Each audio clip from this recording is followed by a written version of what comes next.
بسم اللہ الرحمن الرحیم۔ السلام علیکم دوستو، دنیا بھر کی خبروں میں آج آپ سنیں گے، لیکن اس سے پہلے اگر ہو سکے تو لائک اور سبسکرائب کا بٹن ضرور دبا لیں۔ شکریہ۔ بھارت کی تاریخ کی سب سے بڑی انتخابی دھاندلی کے نئے حقائق دوستو منظر عام پر آئے ہیں۔ بی جے پی کا اربوں کا غبن بھارتی عوام کے سامنے آشکار ہوا ہے۔ مودی سرکار نے الیکٹورل بانڈ کے نام پر بھارتی کمپنیوں سے چندہ جمع کیا اور اس کا آدھے سے زیادہ حصہ خفیہ طور پر اپنے نام کر لیا۔ سکرول کی نئی رپورٹ کے مطابق ٹیلی کام کی نیلامی کا معاملہ بھی مودی سرکار کا گھپلا نکلا۔ 2012 میں بھارتی سپریم کورٹ نے ٹیلی کام کے بغیر نیلامی کے دیے جانے والے 122 لائسنس منسوخ کر دیے اور فوری نیلامی کروانے کا حکم دیا۔ دسمبر 2023 میں مودی سرکار نے بغیر نیلامی کے ٹیلی کام کے لائسنس اپنی مرضی کی کمپنیوں کو الاٹ کرنا شروع کر دیے۔ اس دوران ٹیلی کام کمپنی بھارتی انٹرپرائزز نے راتوں رات نہ صرف لائسنس حاصل کیا بلکہ اسپیس آتھرائزیشن بھی حاصل کر لی۔ شواہد سے ثابت ہوا کہ بھارتی گروپ نے لائسنس ملنے سے پہلے اور بعد دو حصوں میں بی جے پی کو بانڈ کے ذریعے 150 کروڑ کا چندہ دیا۔ بھارتی انٹرپرائزز کی مختلف کمپنیوں ایئرٹیل اور بھارتی ٹیلی میڈیا وغیرہ نے بھی اس دوران چندہ دیا اور یوں کل 236 کروڑ کا چندہ بی جے پی کو ملا۔ ریلائنس انڈسٹریز اور ایلان مسک کی کمپنی اسٹار لنک نے بھی لائسنس حاصل کرنے کی کوشش کی، لیکن دوستو مودی سرکار نے اسے رد کرتے ہوئے محض بھارتی گروپ کو ہی نوازا۔ اس کے علاوہ دوستو 35 فارماسیوٹیکل کمپنیوں کی جانب سے بھی الیکٹورل بانڈ کے نام پر 945 کروڑ کا چندہ بی جے پی کو ملا۔ یہ فارماسیوٹیکل کمپنیاں وہ ہیں جن کے خلاف خراب دوائیں بنانے کے مقدمات چل رہے ہیں یا ان کے لائسنس منسوخ ہو چکے ہیں۔ پاکستان تحریک انصاف نے حکومت کی جانب سے عدالتی امور پر اداروں کے دباؤ کے حوالے سے اسلام آباد ہائی کورٹ کے ججوں کے الزامات کی تحقیقات کے لیے سابق چیف جسٹس تصدق جیلانی کی تعیناتی پر تحفظات کا اظہار کرتے ہوئے چیلنج کرنے کا اعلان کر دیا ہے۔ تحریک انصاف کا کہنا ہے کہ جسٹس تصدق جیلانی اس کمیشن کے لیے انتہائی مسفٹ ہیں، ان کی تعیناتی چیلنج کی جائے گی۔ اس سے پہلے دوستو وفاقی حکومت نے اسلام آباد ہائی کورٹ کے 6 ججوں کے الزامات کی تحقیقات کے لیے سابق چیف جسٹس تصدق جیلانی کی کمیشن کا سربراہ بنانے کی منظوری دی تھی اور ٹی او آرز بھی جاری کر دیے تھے۔ جسٹس تصدق جیلانی نے کمیشن کی سربراہی قبول کرنے کی تصدیق کرتے ہوئے کہا ہے کہ وہ عید کے بعد اس معاملے پر اسلام آباد میں تحقیقات کریں گے اور انہوں نے اس کو حساس معاملہ بھی قرار دیا۔ اقوام متحدہ کے ماحولیاتی پروگرام کے ذیلی شعبے فوڈ ویسٹ انڈیکس نے ایک رپورٹ جاری کی ہے جس میں بتایا گیا ہے کہ 2022 میں دنیا بھر میں پیدا ہونے والی خوراک کا 19% حصہ ضائع کیا گیا، جو کہ تقریباً 1.05 ارب میٹرک ٹن خوراک کے برابر ہے۔ اقوام متحدہ کی رپورٹ میں 2030 تک خوراک کے ضیاع کے نصف کرنے کے ہدف سے متعلق ممالک کی جانب سے اٹھائے اقدامات کا بھی جائزہ لیا گیا۔ رپورٹ میں بتایا گیا ہے کہ عالمی خوراک کے کل حصے میں سے سب سے بڑا حصہ گھرانوں سے آتا ہے، جو کہ 60% بنتا ہے۔ اس کے علاوہ تقریباً 30% ریسٹورنٹ سے اور باقی دکانوں اور سپر سٹور سے آتا ہے۔ رپورٹ میں انفرادی طور پر بھی جائزہ لیا گیا ہے، جس میں پتہ چلا ہے کہ ہر شخص سالانہ تقریباً 79 کلو کھانا ضائع کرتا ہے، جو کہ عالمی سطح پر یومیہ 1 ارب ضائع شدہ کھانا بنتا ہے۔ ادارے کا کہنا ہے کہ یہ ایک پیچیدہ مسئلہ ہے، لیکن تعاون اور مؤثر انتظامی امور کے ذریعے اس سے نپٹا جا سکتا ہے۔ خوراک کا ضائع ہونا اور خوراک کی غیر مؤثر پیداوار ان لوگوں کو نقصان پہنچاتی ہے جو پہلے ہی غذائی عدم تحفظ کا شکار ہیں یا صحت بخش کھانے کے متحمل نہیں ہیں۔ ادارے کا کہنا ہے کہ دنیا بھر میں 80 ملین سے زیادہ افراد کو بھوک کا سامنا ہے، جبکہ عالمی سطح پر خوراک کے بحران میں اضافہ ہوتا جا رہا ہے۔ پاکستان تحریک انصاف اور جماعت اسلامی نے ماضی کی تمام غلط فہمیوں کو دور کر کے آگے بڑھنے پر اتفاق کر لیا ہے۔ دونوں جماعتوں نے موجودہ حالات کے تناظر میں باہمی مشاورت جاری رکھنے اور غلط فہمیاں دور کر کے آگے بڑھنے کی خواہش کا اظہار کیا ہے۔ جماعت اسلامی کا کہنا ہے کہ پی ٹی آئی کارکنوں کی جمہوریت کے لیے جدوجہد اور قربانی کو قدر کی نگاہ سے دیکھتی ہے۔ جماعت اسلامی آئین قانون کی بالادستی کے لیے جدوجہد کر رہی ہے۔ قومی قیادت کو باہمی اختلافات بھلا کر سیاسی اور معاشی استحکام کے لیے کوششیں کرنی ہوں گی۔ ٹیکنالوجی کمپنی گوگل نے لاکھوں کروم صارفین کو سائبر حملے کی نشاندہی کے بعد اپنے براؤزر کو اپ ڈیٹ کرنے کی تنبیہ کی ہے۔ کمپنی کے مطابق سائبر حملے کے سبب ہیکر صارفین کے کمپیوٹر کا کنٹرول حاصل کر سکتے ہیں۔ گوگل نے خبردار کیا ہے کہ سائبر مجرمان نقصان دہ پاپ اپ ونڈوز یا ویب سائٹ کا استعمال کر رہے ہیں تاکہ صارفین کی نجی معلومات تک رسائی حاصل کی جا سکے۔ گوگل کی جانب سے جاری کی جانے والی اہم اپ ڈیٹس نے براؤزر میں موجود نقص کو ختم کر دیا ہے۔ گوگل کے مطابق کروم کے ابتدائی ورژن میں موجود یہ نقص سائبر حملہ آوروں کو ایک HTML پیج کے ذریعے صارفین کی ڈیوائس پر حملہ کرنے میں مدد دیتا تھا۔ تاہم کمپنی کی جانب سے نقص کے متعلق واضح طور پر دوستوں نہیں بتایا گیا۔ غزہ جنگ کے حوالے سے اسرائیل بھر میں حکومت مخالف احتجاجی مظاہرے دوستوں پھوٹ پڑے ہیں، جن میں قیدیوں کے اہل خانہ سمیت ہزاروں افراد شرکت کر رہے ہیں۔ حکومت کے خلاف ہونے والے ان احتجاجی مظاہروں میں حماس کی قید میں موجود اسرائیلی شہریوں کے لواحقین نے بھی پہلی بار شرکت کی۔ سب سے بڑا احتجاج دارالحکومت تل ابیب میں ہوا۔ مظاہرین نے اہم سڑکیں بلاک کر دیں، جس کے نتیجے میں شدید ٹریفک جام ہو گیا اور مسافر پھنس گئے۔ پولیس نے کارروائی کرتے ہوئے درجن بھر افراد کو گرفتار بھی کر لیا اور مظاہرین کو منتشر کرنے کے لیے پانی کی توپ کا استعمال کیا گیا۔ مظاہرین اور پولیس کے درمیان جھڑپیں ہوئیں۔ مظاہرین نے پولیس کی رکاوٹیں توڑ کر وزیر اعظم نیتن یاہو کے گھر کی جانب پہنچنے کی کوشش کی اور مستعفی ہونے کے بھی نعرے لگائے۔ قیدیوں کے اہل خانہ اور مظاہرین نے کہا کہ اس مسئلے کے حل میں نیتن یاہو کا کردار ناقابل فہم اور مجرمانہ ہے۔ ایک قیدی کی والدہ کا کہنا تھا کہ اب سے ہم نیتن یاہو کی برطرفی کے لیے جدوجہد شروع کریں گے۔ صدر جو بائیڈن کے خلاف تحقیقاتی کے ایک حصے کے طور پر اس ہفتے تقریباً 6000 صفحات پر مشتمل ای میلز امریکی ایوان نمائندگان کی نگرانی کمیٹی کے حوالے کر دی گئی ہیں۔ امریکی صدر اور ان کے بیٹے ہنٹر کے خاندان سے متعلق 20,000 سے زائد صفحات پر مشتمل ای میلز شائع کی گئی ہیں۔ 75,000 سے زیادہ دیگر پیجز کا ریکارڈ بھی ہاؤس ریپبلکنز کے حوالے کیا گیا۔ ریپبلکن صدر کے مواخذے کے لیے ووٹ کے امکان کے بارے میں فکر مند ہیں، کیونکہ تحقیقات صدر جو بائیڈن کو ان کے بیٹے کے کاروباری معاملات سے جوڑنے والے کسی بھی حتمی ثبوت کو بے نقاب کرنے میں ناکام رہی ہے۔ بتایا جا رہا ہے کہ تحقیقات کا مقصد اب جو بائیڈن کا مواخذہ کرنا نہیں ہے، بلکہ مجرمانہ حوالہ جات تیار کرنا ہے،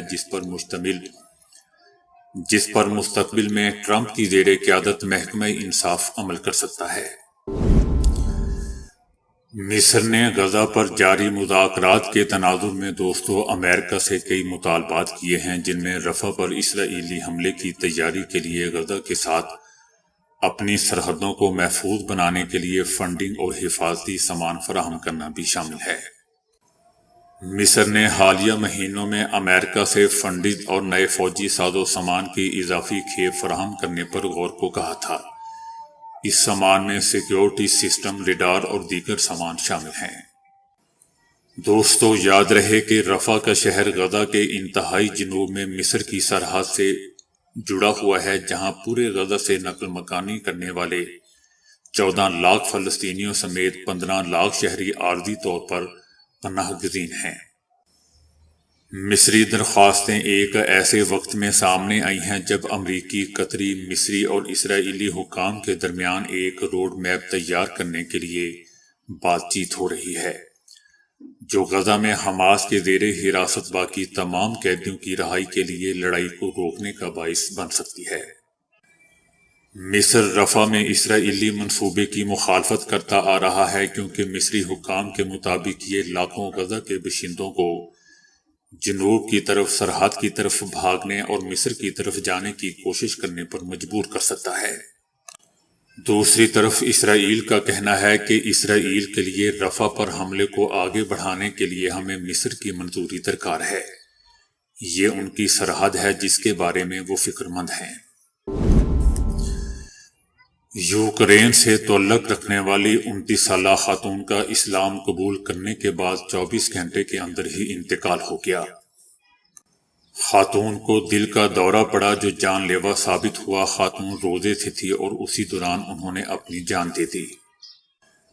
یہ واقعہ دوستو چند روز قبل کا ہے جب ایک طرف ان کے سوشل میڈیا پر اسلام قبول کرنے کی رپورٹس آئیں اور محض گھنٹوں بعد ان کی اچانک موت نے سبھیوں کو سوگوار کر دیا۔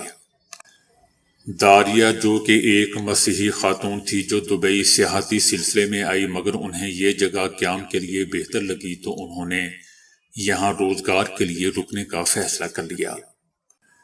ان کے اسلام قبول کرنے کی اس مختصر سی کہانی نے بہت سارے لوگوں کے دلوں میں ان کے لیے احترام کا جذبہ دوستوں پیدا کر دیا۔ پاکستان بار کونسل نے تحریک انصاف کی جانب سے چیف جسٹس آف پاکستان قاضی فائز عیسیٰ سے استعفے کا مطالبہ مسترد کر دیا۔ پاکستان بار کونسل نے جسٹس تصدق جیلانی پر مشتمل کمیشن کو بھی خوش آئند قرار دیا ہے۔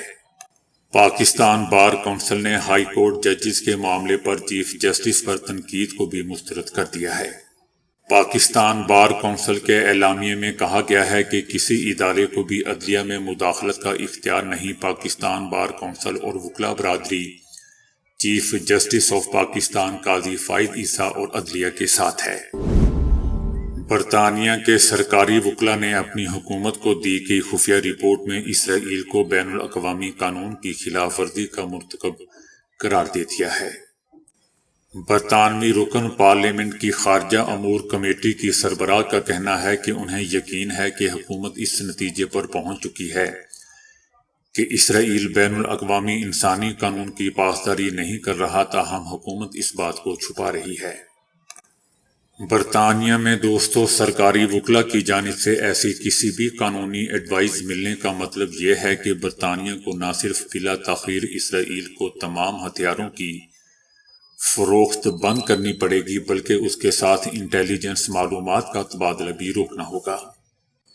قانونی ماہرین کا کہنا ہے کہ اس رپورٹ کے مطابق برطانیہ نے اسرائیل کو ہتھیاروں کی فروخت بند نہ کی تو برطانیہ خود بین الاقوامی قوانین کی خلاف ورزی کا مرتکب قرار پائے گا، کیونکہ اس پر اسلحے کی فروخت کے ذریعے جنگی جرائم کی مدد اور حوصلہ افزائی کا الزام آئے گا۔ بتایا جا رہا ہے کہ اسرائیل کے اقدامات نہ صرف اس کی اپنی بلکہ برطانیہ کی طویل مدتی سلامتی کو بھی خطرے میں ڈال سکتی ہے۔ یاد رہے دوستوں کہ 2022 میں برطانیہ کی اسرائیل کو ہتھیاروں کی برآمدات 42 ملین یورو تھی۔ اسرائیلی میڈیا کا کہنا ہے کہ اسرائیلی فوج نے غزہ کی پٹی کے ارد گرد کے فوجی زون قرار دیے گئے قصبوں کے کچھ حصوں کو دوبارہ کھولنے کا اعلان کر دیا ہے۔ دوبارہ کھولے گئے علاقوں میں غزہ کی پٹی سے ملحقہ علاقے میں رین فارسٹ اور کچھ زرعی علاقے بھی شامل ہیں۔ دوسری طرف اسرائیلی فوج کے 13 دنوں کے حملے کے بعد الشفا ہاسپٹل کے اندر اور اس کے آس پاس 400 سے زائد افراد شہید اور سینکڑوں کو دوستوں گرفتار کیا گیا ہے۔ ہندوستانی ریاست کرناٹک کے دارالحکومت بنگلور کے مشہور مسلمان سائنسدان اور اسکالر ڈاکٹر سید مظہر الامین نے اپنی نئی شائع ہونے والی سیرت النبی صلی اللہ علیہ وآلہ وسلم کی کتاب میں حیران کن طور پر قیامت کی حتمی تاریخ حضرت عیسیٰ علیہ السلام کے نزول اور امام مہدی کے ظہور کی تاریخوں کا تہلکہ خیز دعویٰ کیا ہے۔ تاہم بھارت کے ہی دیگر علماء نے ڈاکٹر سید مظہر الامین کے اس دعوے کو مسترد کرتے ہوئے کہا ہے کہ حضور صلی اللہ علیہ وآلہ وسلم نے قیامت کی جو نشانیاں بتائی ہیں ان میں بہت سی نشانیوں کا ظہور ہو چکا ہے۔ تاہم کوئی شخص یہ دعویٰ نہیں کر سکتا کہ قیامت کسی ایک تاریخ کو آئے گی۔ کتاب میں قیامت حضرت عیسیٰ علیہ السلام کے نزول اور امام مہدی کے ظہور کی شمسی اور قمری تاریخوں کا حیران کن دعویٰ کرتے ہوئے کہا گیا ہے کہ قیامت آنے میں 895 سال باقی رہ گئے ہیں۔ قمری کیلنڈر کے مطابق قیامت 10 محرم بروز جمعہ 2364 ہجری کو آئے گی۔ اس وقت شمسی تاریخ 15 مارچ 2915 ہوگی۔ حضرت مہدی کا ظہور 10 محرم 1450 ہجری یعنی 2 جون 2028 کو ہوگا، جبکہ حضرت عیسیٰ علیہ السلام کا نزول 10 محرم 1456 ہجری یعنی 1 اپریل 2034 میں ہوگا۔ کیلیفورنیا سے پی ایچ ڈی کی ڈگری حاصل کرنے والے ڈاکٹر سید مظہر الامین نے اپنی تحقیق میں نبی کریم صلی اللہ علیہ وآلہ وسلم کے یوم ولادت کی شمسی تاریخ کا دعویٰ کرتے ہوئے کہا ہے 12 ربیع الاول 53 قبل ہجری، جبکہ شمسی تاریخ 22 اپریل 571 عیسوی ہے۔ انہوں نے اپنی تحقیق کے ذریعے حضرت آدم علیہ السلام سے لے کر قیامت کے آنے تک کے تمام واقعات کی قمری اور شمسی تاریخوں کو منظر عام پر لانے کا دعویٰ کیا ہے۔ ڈاکٹر سید مظہر الامین کی کتاب اردو اور انگریزی زبان میں شائع کی گئی ہے۔ دوسری طرف بھارت کے ممتاز علماء نے ڈاکٹر سید مظہر الامین کی اس تحقیق اور دعوے کو مسترد کرتے ہوئے کہا ہے کہ قیامت کی علامتیں قیامت کے قریب آنے کی باتیں کی جا سکتی ہیں قیامت کے قریب آنے کی باتیں کی جا سکتی ہیں، لیکن حتمی سال، مہینہ یا دن کا تعین قرآن اور حدیث کی روشنی میں بالکل بے بنیاد اور غلط بات ہے۔ اللہ جب چاہے قیامت لا سکتا ہے، یہ صرف اللہ کے اختیار میں ہے، لہٰذا قیامت کی کوئی ایک تاریخ بتانا بے بنیاد بات ہے۔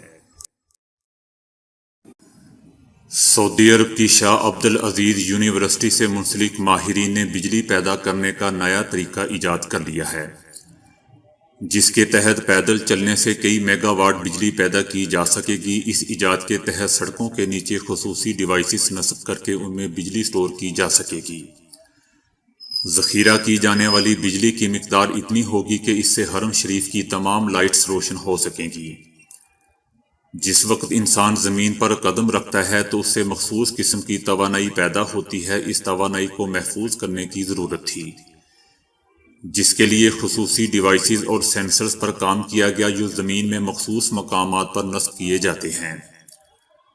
ٹریک کے نیچے زمین پر نصب سینسرز جب انسانی قدموں کا مخصوص دباؤ محسوس کرتے ہیں تو وہ فوری طور پر منسلک جنریٹر کو سگنل پاس کرتے ہیں، جو ان سگنلز کو ریسیو کر کے انہیں توانائی میں تبدیل کر کے اسے سٹور کر لیتے ہیں۔ یہ ایجاد اس قدر آسان ہے کہ اس کی تنصیب پر نہ تو بڑی لاگت آئے گی اور نہ ہی اسے تیار کرنے کے لیے ماہرین درکار ہوں گے۔ عام لوگ بھی اس سے استعمال کر سکیں گے۔ ڈیوائس عوامی مقامات پر نصب کی جا سکتی ہے، مثال کے طور پر مالز، واکنگ ٹریکس، حرم شریف، خاص کر سعی اور صفا کے مقامات پر۔